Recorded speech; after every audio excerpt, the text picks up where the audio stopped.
All right, Mr. YouTube. I want you to tell me, no, better yet, stand up and tell the class. What do you want to do with your life? I wanna rock into the future.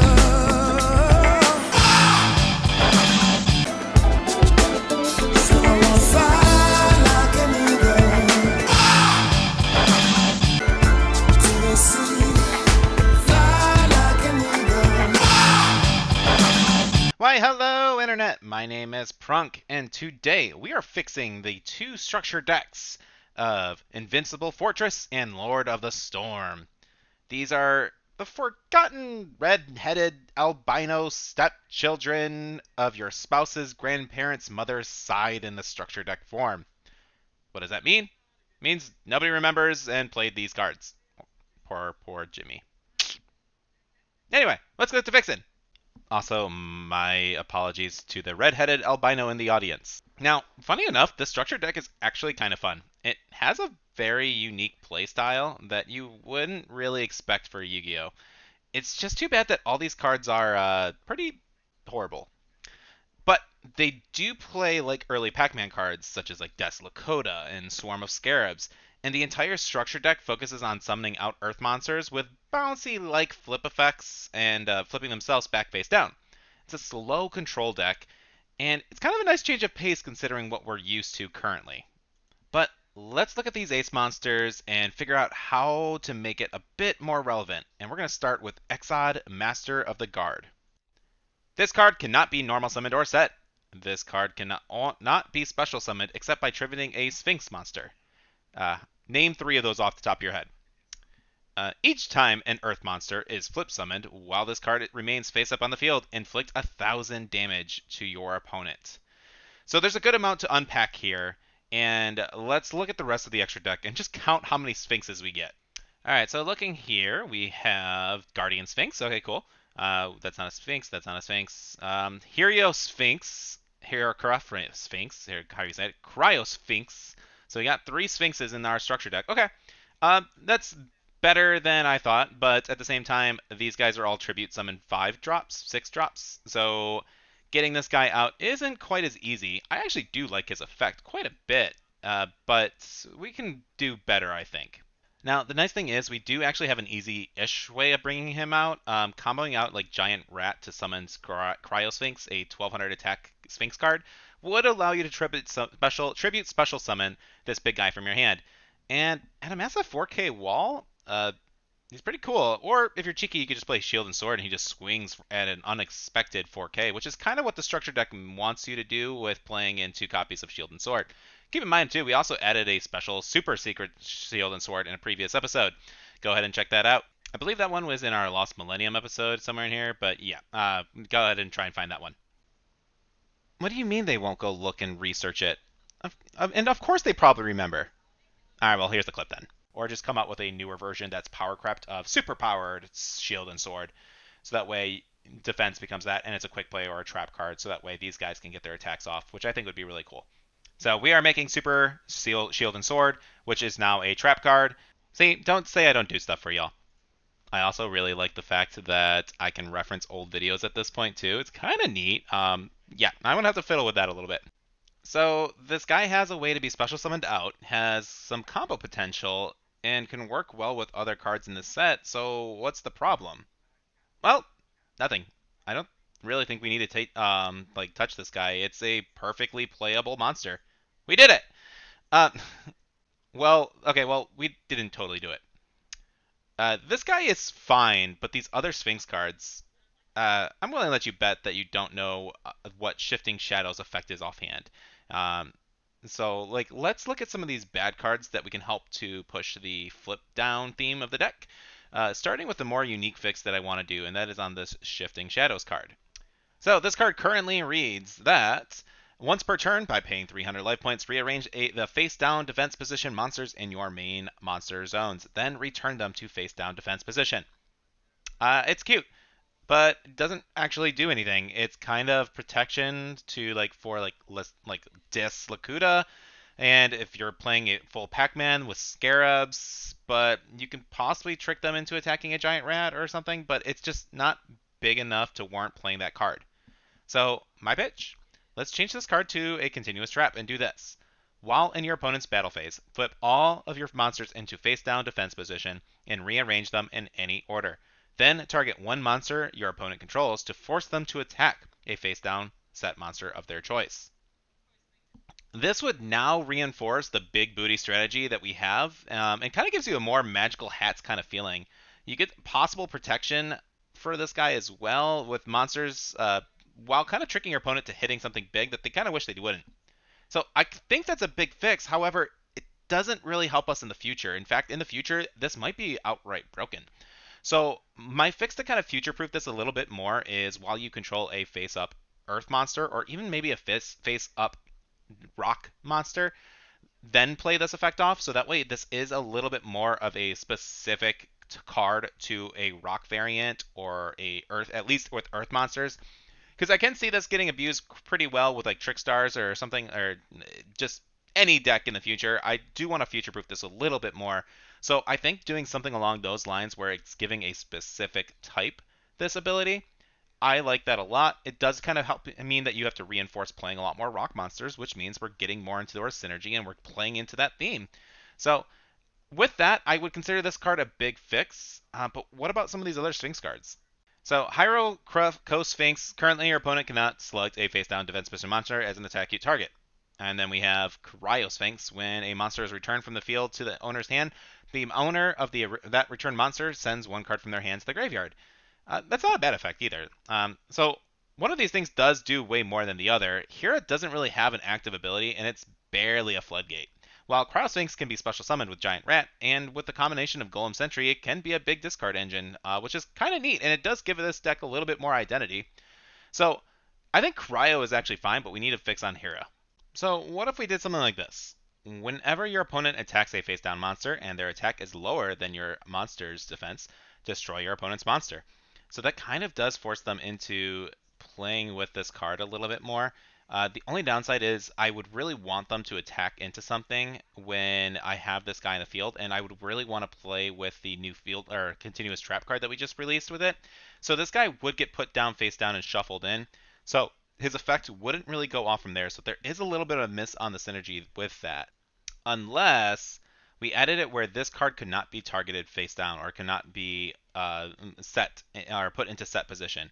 Something along those lines to kind of force it so that way this card will always stay face up. If this card, or maybe put a clause of this card will always stay face up on the field. Or maybe this card cannot change defense position. Something along those lines could allow our strategy to continue. Or we say F it and say, you know what, it's that other card is really strong and powerful. This is a rock type. Let's shuffle this one down. So there's a couple ways we could really go with it, and I do think that this effect is strong, and if you can get people to forcibly attack your monsters, then this is pretty nice. Or maybe they just see a face-down card, think it's a Magician of Faith or something, and they want to attack into it, and surprise, it's not. So maybe if we add other cards that would actually force your opponent to attack you, this effect could be a lot better, but I think this is definitely more playable now than it was, and I think as a Sphinx card, which will allow you to get your special summons off, you might slide in one or two of them. He's got a good stat line at 2400. I don't really want to change much of it. So for a one tribute effect that makes your defense position's monsters deadly to your opponent, you can put in some other cards that they will be afraid to attack, and hey, it can steal some games. You can just bluff your opponent to victory, which I think is a cool concept for these rocks as well. So I would consider this guy fixed. It's a unique effect that's not really in the game yet. And yeah, good enough for me. I like it. Let's move on. So for a lot of these cards, we did talk about some of them in our Lost Millennium video, so I'm not going to take really too much time, but we did talk about Mega Rock. We did talk about the flying Maui Interceptor and Cannons. I think we did the Guardian statues and made them a little bit of an archetype too. Super Shield and Sword, we talked about that. So like the structured deck, in combination with that video, this structure deck would be amazing, and I think this would have seen some actual competitive play. Maybe not so much as topping at a regionals, but I would probably see this deck at a locals quite a bit as a really strong and powerful, like just Earth themed deck, and it gives the budget players something really good to just hey, I bought a couple of these structure decks. I can play Sphinx. I can play Pac-Man. I got a little bit of variety in here. So I think this deck could actually be fixed without those changes. Just by adjusting the Sphinxes and like our Super Shield and Sword, we don't have to touch much of this. And thankfully, we have Lost Millennium to think of that. I would highly recommend, if you have not seen that video, go check that one out because a lot of what we would fix here are all done on that video. Alright, so on to Lord of the Storm and their boss monster, or boss bird, Samorg, the Bird of Divinity. This card states this card cannot be special summoned. If you tribute summon this card, all tributes must be wind. Each player takes 1,000 damage during each of their end phases while this card remains face up in the field. The damage is decreased by 500 for each spell and trap the player controls. It's a interesting card, and it is unique. Again, though, we stick with the trouble of this needs to be tribute summoned. It cannot be special summoned by other means, which it is a burn card, so I understand. But do we really want to give it the same kind of treatment of special summon by banishing a bunch of wins or anything? Um, I don't really know with this. I don't think it needs to be a stopped special summon thing. I think this card will see play in the future if we remove that special summoning feature, especially when like the pendulum stuff comes in, because I know like Apex Avian dominates the meta for a long time in the future when pendulums come out, because you're able to just special summon it out and get a free negate basically. So how do we adjust this guy without making it broken in the future? I do like the idea of this card can be special summoned, but like we may just have to go the easy route with this one, and I kind of hate taking the easy one out, but it just makes a lot more sense. We can either say banish equal, wind monsters equal to on the field or in your graveyard, or just on the field. So like you can banish 2 face-up wind monsters on the field, opponents or yours, which would be kind of a cool tech, just to kind of be like, hey, you're playing wind. I don't know what relevant winds are at the moment. Yeah, looking through the list, I would say Ryza eventually as a tribute summon that you can banish him as well, which would be kind of cool, taking away your opponent's Ryza. But otherwise, there's not much. Nobody's really playing Harpies yet, which is a shame, and we will want to talk about the Harpies again. We did talk about them previously slightly, but I think this is where we get some more support. So we are going to talk about Harpies. But for as far as this bird goes, it is a strong effect that we do want to be cautious of. I think just this card can be special summoned by banishing 2 wind monsters onto the field, and special summon this card. Maybe something along those lines, so that way you don't have to waste your normal summon and tribute summon. If you have 2 Harpies onto the field, you can bring out this big bird. Or I think that is the better way, because we are just tribute summoning off this guy. I think that each player takes 1,000 damage during each of their end phases. That means that you are taking the 1,000 damage first. Uh, with all of that, I don't want to buff this guy too much, because I do fear of what this card could become. But at the same time, it is a unique effect. Winds do not have that massive of a thing. But the only problem that I would say that just kind of counters... Oh, wait, no, this actually does synergize with the Harpies, because they're destroying their opponent's spells because of the Harpies Featherground. So I guess what you would do is normal summon... Like, if you have a Hearthia on the field, you would normal summon another Harpy. Using Feather Ground or Harpy's Hunting Ground, you're popping one of their back rows, hopefully clearing them off, and then at the end phase, you reduce your 1,000 damage by 1,000, and your opponent takes 1,000 at the end of theirs. Or if they set more and you're playing Harpies, then that means that their field is you're basically just burning cards. So I actually am starting to see the synergy now after like really thinking about it.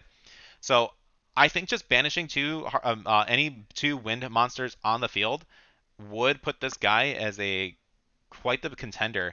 And I think this would be really neat in the future too, with Gustos and the Dragoonity stuff. And maybe I'm setting us up for some failure in the future, but in the meantime, I think this card could be fixed with just it being special summoned by banishing 2 wind monsters on the field. And that's going to help us deal with Ryza, who's a big problem as a Monarch later on in the future too. So I kind of like this a lot now. I would consider this fixed. So, if you remember, all the way back in Metal Raiders, our second episode of Fixing Yu-Gi-Oh!, we talked about the Harpy Lady Sisters, and we gave them a little bit of a buff. We didn't have to touch too much on Harpies, because I felt like they were going to be strong in the future anyways, and they do have their meta competition or competitiveness in the future anyway. But we did buff up the stat line to 2400, and we took one of the cards and did Cyber Harpy Lady as a combo with the Metamorphosis card to kind of give us a little bit more of a metal theme for Metal Raiders. And I would really kind of stick by those. As we look through some of these other ones, like Harpy's Pet Dragon, this card just feels underwhelming. So this guy gains effects based on the number of harpies you control, except for Harpy's pet dragon. Why? Which makes sense. It's different harpies. So 1, your opponent cannot target harpy monsters you control for attacks. Cool. Double the original attack of this defense and card, so 2400. Okay, if you have 2 harpies out, that's kind of good. And then once per turn, you can target 1 card your opponent controls and destroy that card. So it can be strong. So if you are having a bunch of harpies onto the field already, this card can be played. I think there's some niche to it, and I think this card has seen some play. It's a little underwhelming. Obviously, you have to have so many conditions met with this guy in order to make it work. But I am going to leave it alone because all these effects are really strong. I like the idea of, hey, you get effects based on them. I would argue that once per turn, target 1 card your destroys is actually really too strong, but I'd rather this be too powerful now than and at least see some play now versus we know in the future this card just never sees play whatsoever. I would argue that there should be more Harpy Pet Dragon support in the future because even like the main Harpy's Pet Dragon is not really seen too well. So let's talk about the Triangle Ecstasy Spark. Until the end of the turn, the attack of all Harpy Lady Sisters currently on the field becomes 2700. Your opponent cannot activate, and any trap cards also negate and all opponents' trap effects on the field. So I feel like this last clause right here, negate all of your opponent's trap effects on the field, is there because of like the not Solemn Wishes, Imperial Order. So I think that is the reason this is applied. And maybe we do keep that clause in here, but the attack boost doesn't actually matter anymore. So let's do a fix that I feel like would complement the Harpy's Lady package. And I mean Harpy's Feather Duster is an amazing card and is seeing a lot of competitive play. So I want to give them Harpies something special that they can use as well. So on the flip side of the Harpy's Feather Duster, Triangle Ecstasy Spark is basically going to be their version of Regeki. However, there's some catches. This card can only be activated while you control Harpy Lady Sisters or 3 Harpy Lady monsters. Select 1 Harpy Lady or Harpy Lady Sisters you control. That monster cannot attack. Destroy all monsters your opponent controls.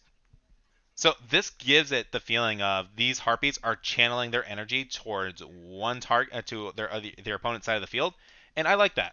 It also gives them a flip effect of, hey, we got Harpy's Feather Duster for the spell wipes. I'm giving them a Regeki kind of style effect. Now, once that one is recharging, the other 2 Harpies can go in and make their attack. Or if it is just Harpy Lady Sisters, then you know what? They did just wipe out the field. So maybe not allowing it to attack, I think is still fine.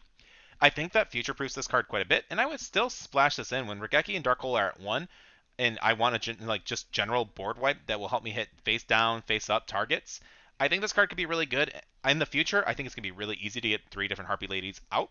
In the current day, I think it's going to be really easy to get Harpy Lady Sisters out. So I think this card will get better as time goes on, but I don't ever feel like it's ever going to be truly broken. So I'd like to consider this card fixed. Looking at the rest of the cards, Sonic Shooter is a very fine and okay starter deck card. It doesn't need to be a 4-star, so I would probably drop this down to being like a 2 or 3, just because he does affect. So if this guy attacks your opponent directly, your opponent's original attack, damage inflicted to your opponent is the original attack of this card. If there are no cards in your opponent's spell trap, this card can attack your opponents directly. If it does, the battle damage inflicted to your opponent is the original attack of what? I don't know what that means. You're just attacking for 1300.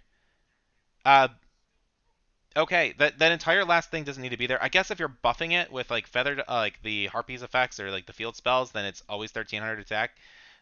So sure, whatever. I'm not even gonna bother with that one.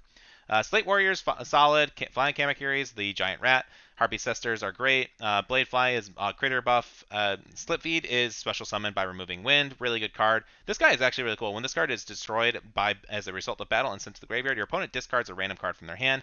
So really strong 4-drop. With a decent stat line at 1700. And if you're playing field spells like you probably should be with our themes, then it works out. Ninja Lady, by discarding 1 wind monster from your hand to the graveyard, send all spells and traps. This deck hates spells and traps, and I like the theme of that. Wind monsters like to bounce a bunch of spells and traps. I like it.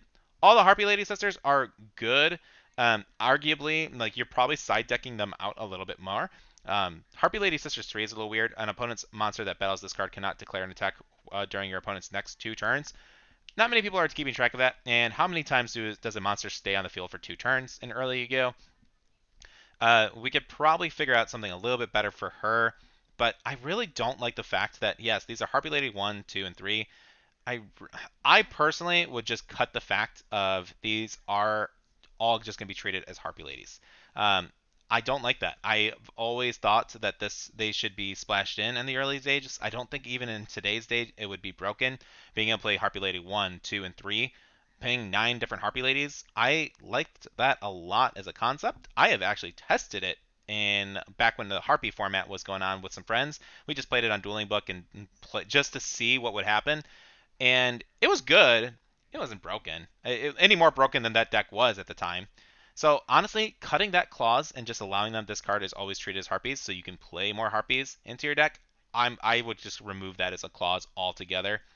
The only difference is just maybe name them something. Harpy Lady instead of Harpy Lady 1, maybe Harpy Lady Sam, Harpy Lady Emily, Harpy Lady Ryan. Like just do those different things, and I think it's gonna be completely fine. I don't see that ever being broken. I could be wrong in today's age, but at least like 20, when was it, 2014-ish roughly when Harpies were meta, it wasn't a big deal to me.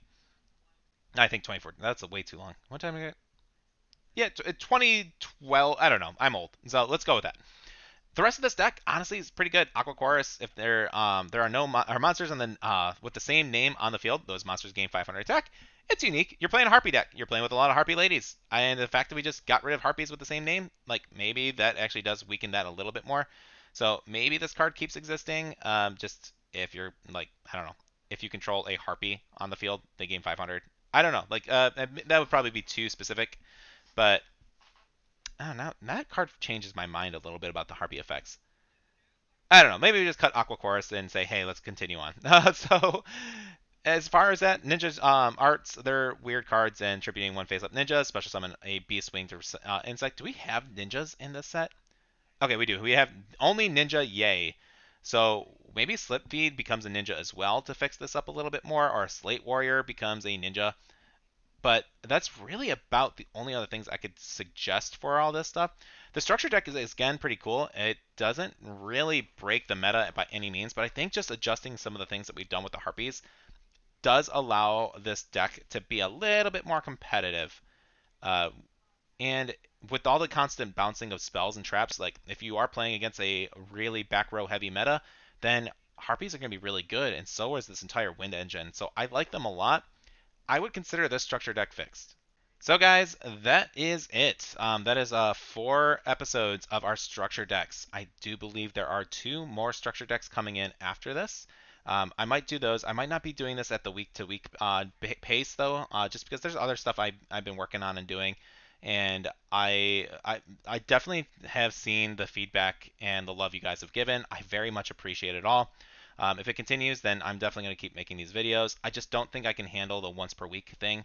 So I will try and at least do once a month and go from there. But I do want to knock out these starter decks quite a bit. We got Dinosaurs Rage, which, ooh, dinosaurs, love it. We're going Jurassic Park for that one. And then Machine D Revolt, or Machine Revolt. So we got those 2, and the nice thing is they're actually in the GX era, so we actually get to play a little bit more with some more interesting combos. So I'm excited to test those guys out and see what we need to do to fix them, because I don't remember playing dinosaurs. Did anybody play dinosaurs? I know the machine deck is pretty good, so we might not have to touch much with that. So guys, that is it. That is 4 episodes of our structure decks. I do believe there are 2 more structure decks coming in after this. I might do those. I might not be doing this at the week-to-week pace though, just because there's other stuff I've been working on and doing, and I definitely have seen the feedback and the love you guys have given. I very much appreciate it all.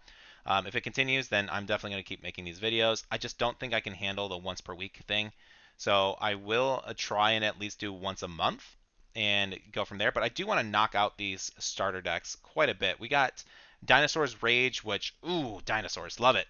We're going Jurassic Park for that one. And then Machine D Revolt, or Machine Revolt.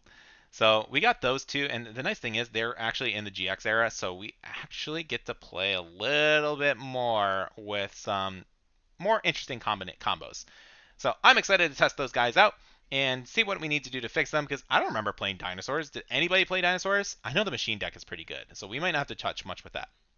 So until then, thank you all. Love you all so much. I appreciate it. If you do like this content, like, subscribe, do all the YouTube stuff, and I will catch you all next time. Love you all. Mwah. Peace out.